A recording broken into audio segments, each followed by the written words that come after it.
क्या भाजपा अपने सहयोगी दलों में दलित और महादलित जो पार्टी के लोग हैं उनका सम्मान नहीं करती? क्या भाजपा इन लोगों को किनारा करना चाहती है? ये तमाम सवाल इन दिनों राजनीतिक गलियारों में उठ रहे हैं।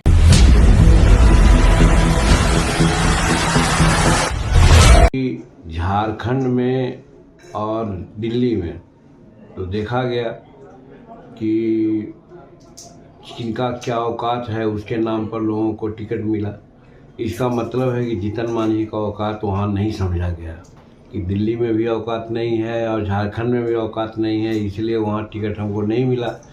तो हम अब बिहार में अपना औकात दिखलाना चाहते हैं और ख़ास करके अपने समाज को और हमारे समर्थक जो बाकी जो हैं, हमारी नीतियों से मुख्यमंत्री काज में जो नीति हमने अपनाई है युवाओं के लिए, महिलाओं के लिए, खेती के गृहस्थों के लिए, उन सबको एकत्र करके हम अपना ताकत दिखलाना चाहते हैं। और यहाँ कहना चाहते हैं कि झारखंड और दिल्ली में जिस प्रकार से आपने हमको धोखा दिया, वैसे धोखा यहाँ नहीं चलेगा। बता दें हम आपको कि 2025 चुनावी साल है और इस दौरान ऐसा देखा जा रहा है कि एनडीए की मुश्किलें बढ़ने लगी है। लगातार उनके पार्टियों में जो है, उनके सहयोगी दल जो हैं, वो लगातार विवाद खड़े कर रहे हैं। सबसे पहले पशुपति पारस का नाम आपने सुना होगा, उन्होंने किस तरीके से एनडीए से किनारा कर लिया। उसके बाद अब जीतन राम मांझी भी आंख दिखा रहे हैं। पशुपति पारस और जीतन राम मांझी का एक ही आरोप है कि हम लोग दलित समाज से आते हैं और इसी की वजह से जो है वो भाजपा हमारा सम्मान नहीं करती, हमें साइड कर देती है। जीतन राम मांझी तो यहाँ तक कह गए कि हमें भले ही दिल्ली और तमाम जगहों पे सीटें नहीं मिली, लेकिन बिहार में हम अपना दम दिखाएंगे।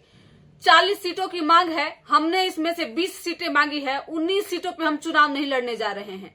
अगर हमारे सहयोगी, हमारे कार्यकर्ता अगर इससे अधिक की मांग करेंगे तो हम इससे अधिक सीटें भाजपा से मांगने का प्रयास करेंगे। वहीं पशुपति पारस ने भी कहा है कि भाजपा जो है उन्हीं को सपोर्ट करती है, उन्हीं के साथ रहना चाहती है जो कि सवर्ण जाति से आते हैं या फिर बार बार अपना औकात दिखाते हैं।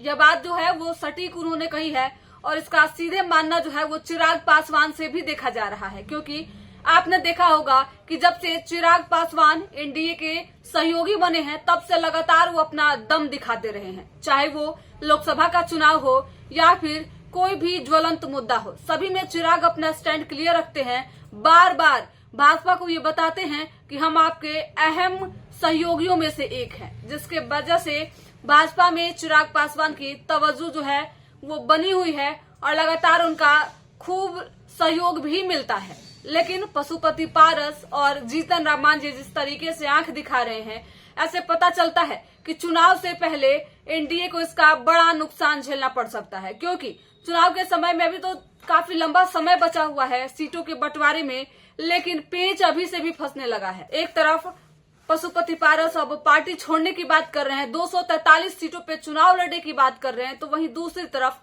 जीतन राम मांझी ने दावा किया है कि कम से कम 20 सीट, अगर अधिक हुआ तो इससे अधिक 40 सीट तक जा सकती है। जदयू के अपने दावे हैं, भाजपा अपने दम पे चुनाव लड़ना चाहती है। अब देखना काफी दिलचस्प होगा कि इस बार चुनाव में भाजपा इन सभी गुत्थियों को कैसे सुलझाती है। चुनाव नजदीक है, पार्टियों का दबदबा जो है वो बढ़ने लगा है। वहीं आरोप जो है वो काफी गंभीर देखा जा रहा है, क्योंकि एक साथ दो नेता ये आरोप लगा रहे हैं कि भाजपा जो है वो दलित नेताओं का शोषण करती है, उनका इज्जत नहीं करती है। और अब तो जीतन राम मांझी औकात दिखाने तक की बात कर रहे हैं। वो कह रहे हैं कि बिहार में हम अपनी औकात बनाएंगे और सबसे आगे बढ़ के दिखाएंगे, ताकि भाजपा जो है वो बिहार से उनकी सीटें न छीने।